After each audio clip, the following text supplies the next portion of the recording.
eleição. Recebendo as pessoas que nos acompanham pelas emissoras de rádio espalhadas por todo o Brasil, as manifestações recentes de Carlos Bolsonaro acerca de uma perseguição, ou pelo menos um cenário em que integrantes da família Bolsonaro estariam sendo perseguidos, e ele pregando em um tweet, uma mensagem publicada na rede social X, a união da direita, especialmente naquele caso que envolve a possibilidade de, não sei qual foi o termo que ele utilizou, mas a apreensão do passaporte do irmão, e muitos também vislumbram que essa seria uma medida para impossibilitar Eduardo Bolsonaro de assumir a presidência da Comissão de Relações Exteriores da Câmara Federal. Mas você, Beraldo, esse ponto destacado pelo Dávila, esse compasso de espera, parece que os integrantes do PL compram essa ideia. Não, Jair Bolsonaro é o nosso candidato, a gente vai esperar até os 47 do segundo tempo. Já as demais siglas de centro-direita e de direita não pensam bem assim. É um deadline diferente, né? São prazos distintos, eles precisam se organizar, como bem disse o Dávila. Agora, qual é o teto? Não dá para deixar o leite derramar, né? Senão pode dar um grande problema, inclusive fortalecer o outro lado, né? Pois é, há interesses e necessidades bastante distintas, mesmo dentro do PL. A gente precisa lembrar que o PL esteve na vice-presidência quando Lula foi eleito em 2002, desculpa. Então, o PL ainda tem, não é que o PL se tornou um partido do Bolsonaro.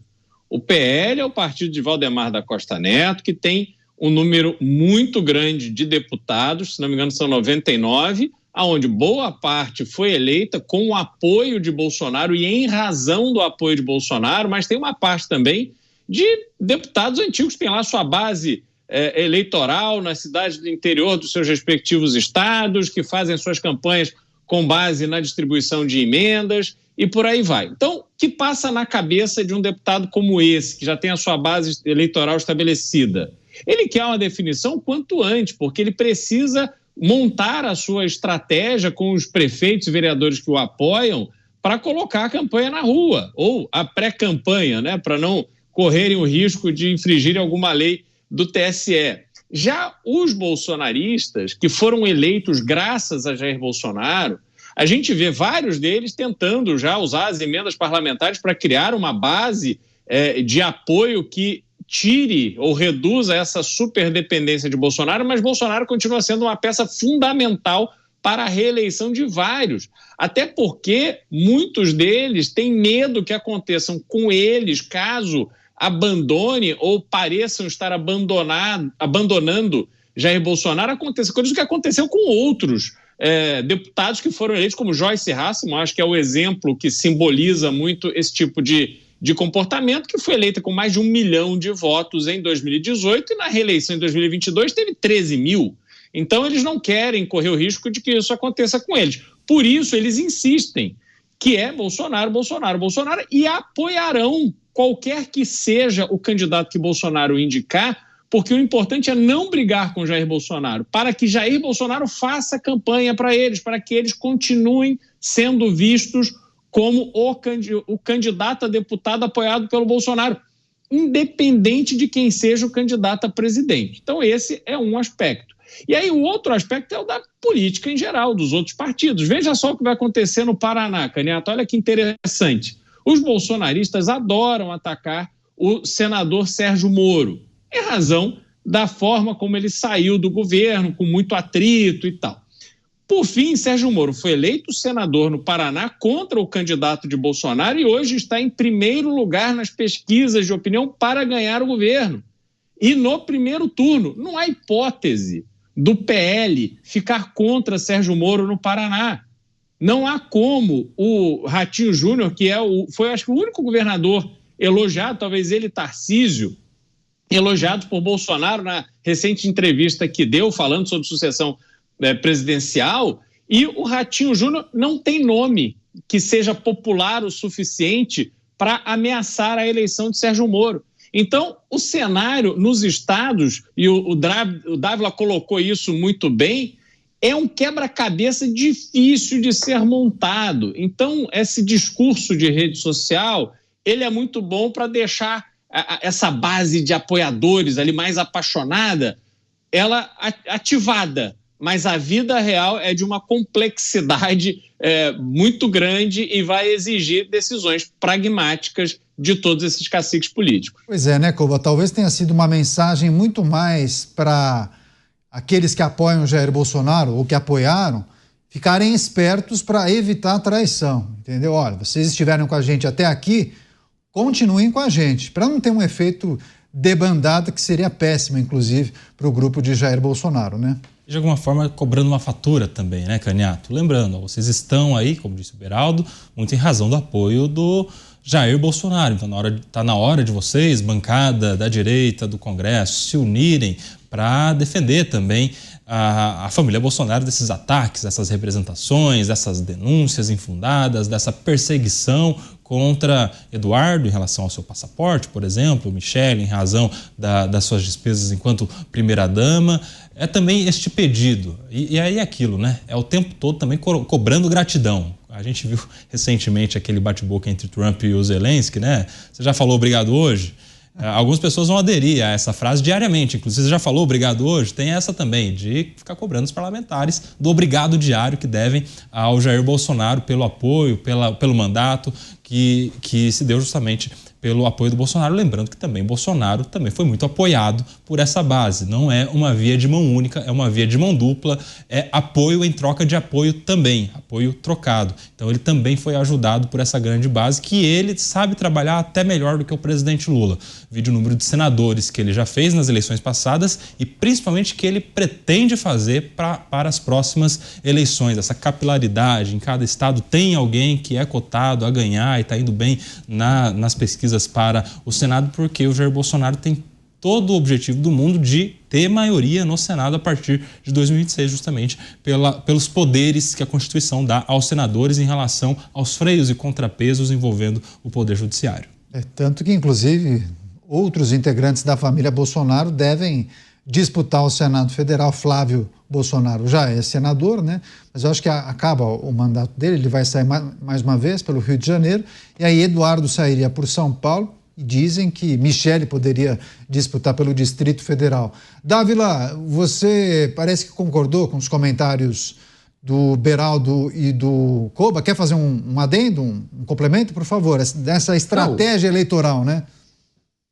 O Koba toca no ponto fundamental. Se o objetivo da direita e principalmente dos bolsonaristas é capturar o Senado, não dá para o presidente Bolsonaro ficar insistindo para ficar até o 47 segundo tempo para ver se ele recupera o direito político, porque as chapas já vão estar montadas. Vamos pensar um outro cenário político, que não haverá, Tarcísio fica em São Paulo, e aí o que acontece? Vários partidos lançam nomes. Lança o Ratinho Júnior, lança o próprio Caiado, que já se lançou candidato, tal. O que acontece? Aí é uma pulverização ainda maior. Aí a necessidade de trabalhar esses palanques regionais para garantir as vagas importantes no Senado, nas chapas, torna-se ainda mais premente. Então, ficar insistindo numa candidatura que hoje ela é ilegal, de acordo com o TSE, e que não tem futuro, você está atrapalhando as negociações dos palanques regionais. Então, veja só que as eleições proporcionais, a eleição majoritária do Senado, a eleição do governador, se você ficar em cima do muro até o último instante para ver se Jair Bolsonaro vai ser candidato ou não, você não tem ficha de negociação, porque os palanques vão estar acertados. O PSD junta com o MDB, com a União Brasil, fecha as 2 vagas do Senado, fecha em esse e esse estado. Aí o PL chega lá no 47 segundo tempo e fala, opa, gente, eu também quero. Bom, aí acabou, aí não tem mais chapa. Então, é uma coisa que vai contra o objetivo da direita, que deveria ser, como bem disse o Kobayashi, capturar o Senado, porque o Senado é sim uma fonte importante, nós vamos ter 2/3 sendo renovados. Então, isso é incompatível em esticar a corda demasiadamente. Esticar a corda significa ter menos voz na montagem dos palanques estaduais. E só para a gente fechar esse capítulo, Dávila, quando você fala de que muitos partidos e lideranças não vão esperar até os 47 do segundo tempo, talvez isso fique restrito a algumas figuras do Partido Liberal, a gente conseguiria, olhando para os próximos eventos, a gente poderia estipular qual o deadline ou um prazo de segurança para que as lideranças partidárias comecem a desenhar qual deve ser a estratégia para 2026? Você acha que isso precisa estar definido necessariamente em 2025 ou talvez o primeiro semestre de 26 seja um momento limite para que essas lideranças tomem as decisões? Caniato, se você testar nomes nas pesquisas e está todo mundo com 3, 4, 5, 6%, o que isso faz? Antecipa. É bom você lançar, porque se você lançar, você passa a ser notícia. Agora ele é pré-candidato a presidente da República pelo PSD, pré-candidato pelo MDB, pré-candidato por outro partido. Então, isso faz com que você ganhe um pouco mais de notoriedade e quando as pesquisas começarem para valer no início de 26, você tem chance de subir. Então, quem tem 3, 4% não pode sentar no sofá e falar assim, vou esperar abril de 26. Aí não dá tempo. Contra o presidente Lula, que vai ter 30%, não tem como. Então, o que acontece é, não tendo um nome de destaque importante na direita, o que vai acontecer é antecipar o lançamento de candidaturas para ver, na verdade, quem é que ganha mais tração, justamente para negociar mais à frente. Falar, puxa, olha, realmente o candidato A está com 11, 15% nas pesquisas, eu estou com 4, 5%. Então eu vou negociar aqui, vou sentar à mesa e negociar. Então, a tendência hoje é antecipar lançamentos de candidaturas para ver qual é o nome que ganha atração para que você possa ter força de barganha quando começar a montar os reais palanques, como bem lembrou o Beraldo, em torno de março, abril do próximo ano. Ainda que muitos integrantes ali do grupo de Jair Bolsonaro acabem batendo nessa tecla, né, Beraldo? Não, que Bolsonaro é o nome da direita. Ele é a única opção, ele é o plano A, B e C. Enfim, eles reforçam a ideia de que não adianta, Bolsonaro é o nome, inclusive, para aglutinar todas essas forças da direita. Mas, assim, se novidades e boas notícias não ajudarem a esse grupo, é normal que outras lideranças e partidos comecem a fazer essa estratégia, essa engenharia de montar os seus grupos e pensar em nomes. E a cada pesquisa, né, Beraldo, a gente escuta, bom, estão testando esse aqui, outro acolá. Você, de cabeça, chutaria que algum chegou a desgarrar naquelas pesquisas que nós pudemos acompanhar? Caiado, o Pablo Marçal, Tarcísio talvez seja o que tenha realizado, ou pelo menos a performance um pouco diferente daqueles nomes da direita, né? Acima dos 10 pontos percentuais, enfim. Quais nomes você elenca como fortes para substituir Jair Bolsonaro? Olha, Caniato, a gente tem dificuldade em fazer uma leitura de viabilidade de candidatos alternativos. E não é só no caso da direita, não. Veja, as únicas duas figuras que estão em campanha efetivamente, que são declaradamente candidatos neste momento, independente da situação da regularidade eleitoral, é o presidente Lula, que é o candidato natural à reeleição, tem dado declarações aqui e ali sobre isso e tal. Obviamente, o governo tem feito um esforço muito grande para melhorar a comunicação, diminuir a rejeição. Isso tudo, obviamente, faz parte de uma estratégia eleitoral. Entretanto, sabe-se que por razões, algumas evidentes, outras menos, talvez o presidente Lula não seja candidato à reeleição. E aí terá que ele próprio definir o nome que irá substituí-lo. Só que isso não é tratado pela esquerda de uma forma aberta, porque sabe-se que a bênção de Lula é fundamental para algum candidato de esquerda ter viabilidade eleitoral. Do ponto de vista da direita, Jair Bolsonaro é o único que está colocado como candidato. Ele vai lá e ele fala, e os apoiadores falam a mesma coisa e tal, mas aí ele não tem essa possibilidade neste momento de ser candidato. Ele é simplesmente um discurso. E aí essa situação leva com que outros candidatos, possíveis candidatos que almejem disputar a eleição presidencial, eles vão ficar quietos, porque se lançarem, vamos dizer que Guilherme Boulos hoje, só para a gente dar um exemplo da esquerda, se Guilherme Boulos colocar, olha, eu sou candidato a presidente, dou a quem doer, ele obviamente vai começar a sofrer uma série de ataques. Aí essa investigação que os governistas colocaram para cima da primeira-dama Michele Bolsonaro, vai ser investigação sobre qualquer coisa em relação ao Guilherme Boulos. Vão tentar desgastá-lo de todas as formas possíveis. E na direita, qualquer um que se lance, ele vai se lançar como um inimigo de Jair Bolsonaro, um inimigo do plano de Jair Bolsonaro, alguém que está torcendo para que Jair Bolsonaro seja preso, sofrerá todo tipo de ataque a ponto de perder a legitimidade, ou pelo menos essa será a tentativa dos apoiadores de Jair Bolsonaro, fazer com que esse candidato perca a legitimidade como candidato da direita, etc.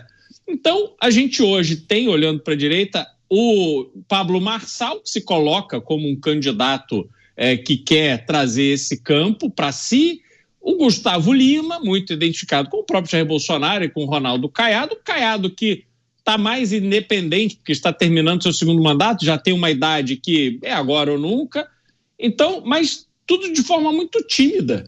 A gente não tem como avaliar hoje quem tem realmente a força para se despontar, quem terá a melhor estratégia de comunicação como candidato a presidente. Então a gente fica aqui especulando, mas a gente só terá elementos, informações necessárias para a gente enxergar o cenário quando a situação de Jair Bolsonaro estiver mais definida. Pois é, mas bem interessante isso, né, Koba? Porque é preciso que essas outras forças da direita tenham muito cuidado, né? Estão pisando em ovos. Qualquer anúncio feito de forma precipitada pode jogar tudo pelo ralo, né? Inclusive receber um carimbo de traidor, tá vendo? Não esperou a gente definir, nós seremos a força da direita e ele já está querendo queimar a largada. Tem muito disso, inclusive. Ronaldo Caiado, que anunciou a pré-candidatura à presidência da República, foi bastante hostilizado por seguidores, inclusive, de Jair Bolsonaro. E muitos do grupo do ex-presidente Bolsonaro torceram o nariz, né, para esse anúncio de Ronaldo Caiado. E o Ronaldo Caiado que teria mais condições justamente de se lançar sem qualquer tipo de bênção do Bolsonaro, até porque é de outro partido, apesar de ser de direita, ele já teve lá os seus desentendimentos com o Jair Bolsonaro, principalmente nas eleições no ano passado, eleições municipais em que ambos tinham apadrinhados diferentes disputando a prefeitura de Goiânia, eles já trocaram suas cotoveladas ali, então ele tem um pouco mais de liberdade de fazer, como está fazendo, lançando uma pré-candidatura, o que jamais poderia acontecer, por exemplo, com o Tarcísio de Freitas. O Tarcísio não pode se colocar na situação de presidenciável se isso não estiver bem combinado, se não estiver abençoado, ungido pelo Bolsonaro, até porque, lembra do cadê o seu obrigado de hoje? Tarcísio virou governador pelas mãos de Jair Bolsonaro, pelo apoio, pela ideia, pelo incentivo, pela campanha que fez o Bolsonaro para o Tarcísio de Freitas. Então ele fica nessa dependência, ele tem essa característica diferente dos demais. Claro que outros um pouco mais próximos do Bolsonaro, Ratinho Júnior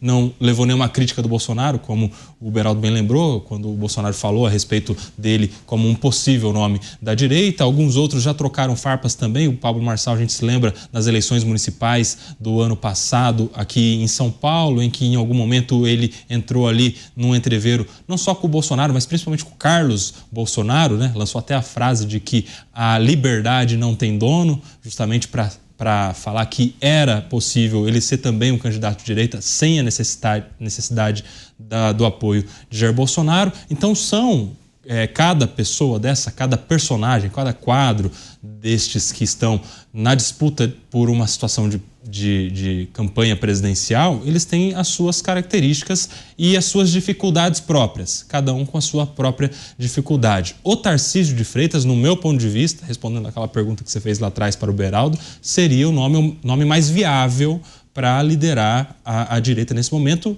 primeiro, porque as pesquisas eleitorais o colocam numa situação de prestígio. Segundo, porque ele tem o histórico de ministro e é governador do principal estado do ponto de vista de colégio eleitoral do país, só que ele também tem um ponto negativo. Ele é o único dentre todos os outros governadores, principalmente, que já tem um passarinho na mão. Ele tem uma grande possibilidade de ser reeleito aqui em São Paulo. As pesquisas também apontam isso, uma grande vantagem do Tarcísio caso ele decida por disputar a reeleição do governo do estado de São Paulo. Que não é o caso do Ratinho Júnior, que já é segundo mandato, que não é o caso do próprio Ronaldo Caiado, que não é o caso do Romeu Zema, enfim, que tem um campo mais aberto para disputar a presidência da República. Mas, vamos lembrar, ele precisa, justamente por ter sido eleito pelas forças políticas de Bolsonaro dessa bênção antes. Então tem que combinar com o Bolsonaro. O Bolsonaro tem que largar um pouco o osso para que o Tarcísio veja um caminho aberto pela frente. Mas tiro curto, Koba, só para não perder essa linha de raciocínio.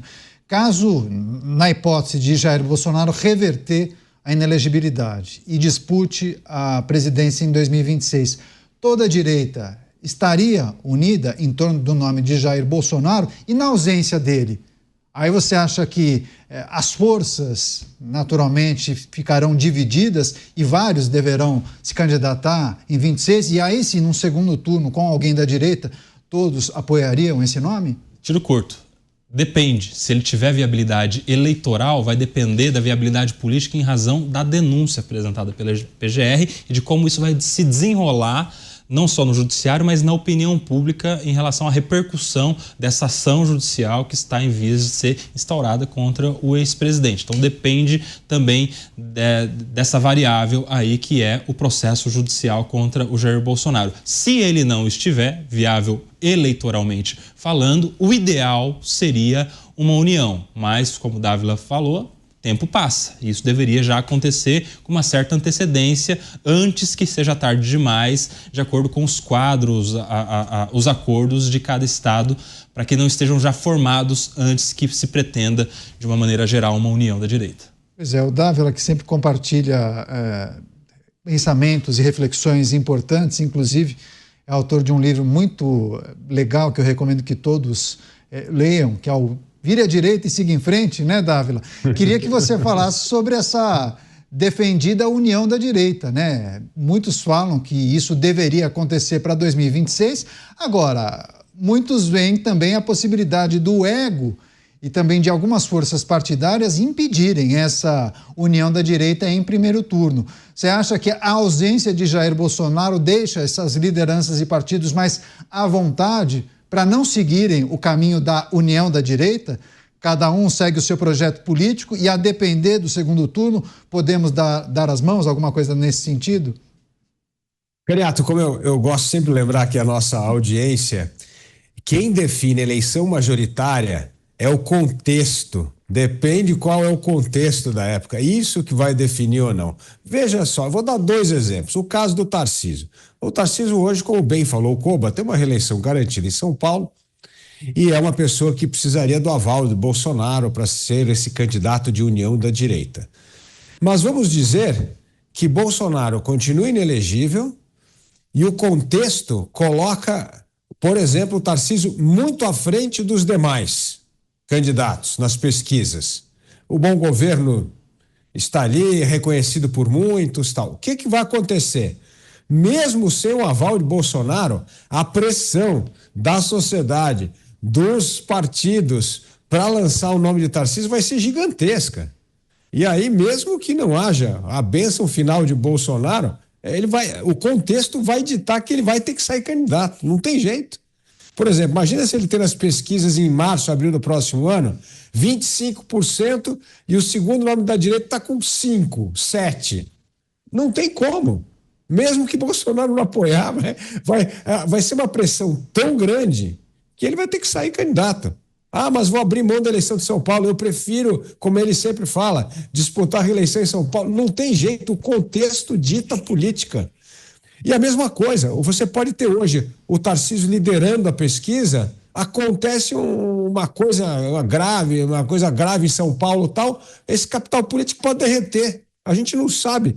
Contexto em política diz tudo. Então, às vezes, a gente fica muito conversando sobre candidatos, mas esquece de avaliar o contexto. E é como o Koba falou, se Bolsonaro é condenado nesse processo que vai ser julgado no Supremo, não tem mais como ele insistir que ele é plano A, B ou C. É dado como a candidatura morreu, acabou.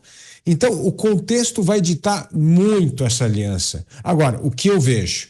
Se a direita tiver o pragmatismo, que não estamos falando apenas da eleição presidencial, mas que nós temos de eleger maioria no Congresso Nacional, maioria no Senado, eleger a maioria dos governadores para ter um time forte para fazer as reformas que o Brasil quer, isso vai exigir conversas, alianças da direita para estabelecer essas chapas. E eu entendo que, nesse sentido, a direita tem muita chance de estar unida. Eu não vejo, por exemplo, Paraná, o Ratinho lançando candidato, o Moro vai pelo PL, e aí vai um terceiro, quarto nome, 4 nomes contra um de esquerda. Eu não vejo. Eu vejo que, no momento, isso é parte para negociar a mesa. Mas não isso vai dar. Porque aí a chance de dividir a direita seria um horror. Um horror no sentido que elegeríamos menos deputados, menos senadores e menos governadores. E isso não é do interesse de nenhum partido ou candidato da direita. Mas, Beraldo, se a gente olhar para as eleições de 18 e 22... a gente tem visto um avanço e mudanças importantes na estratégia desses partidos mais liberais e conservadores, tanto que, se nós olharmos o número de cadeiras, houve um avanço de algumas siglas na Câmara dos Deputados e também no Senado Federal. Mas não necessariamente isso quer dizer que os objetivos desses grupos foram atingidos, né?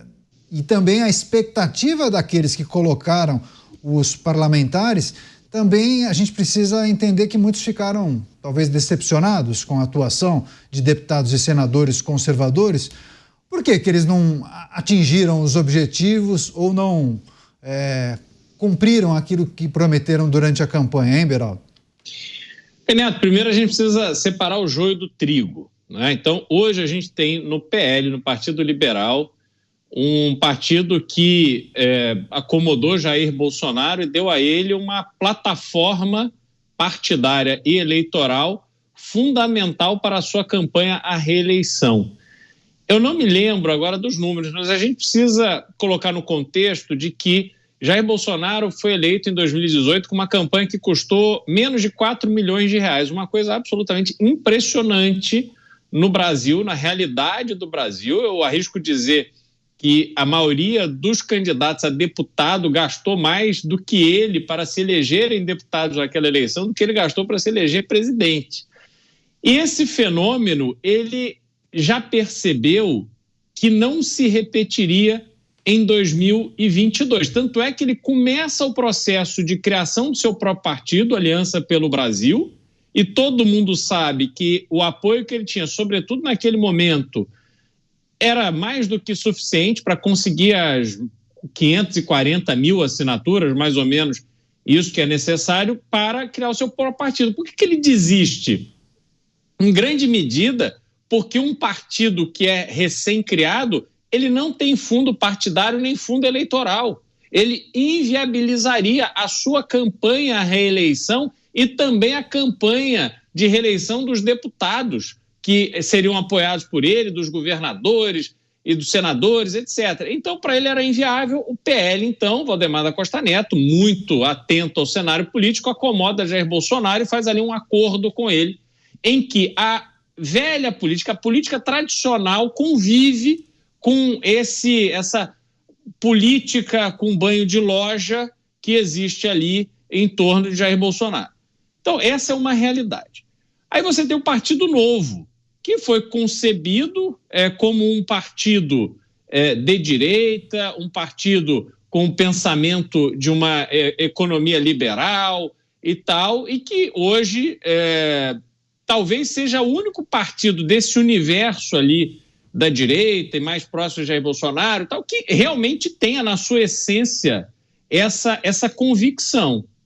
E quando você olha para os outros partidos, republicano, que é o partido de Tarcísio de Freitas, o PP, que é o Progressistas, né, o partido de Ciro Nogueira, que foi o chefe da Casa Civil de Bolsonaro e um grande apoiador de Bolsonaro, um dos grandes opositores do presidente Lula.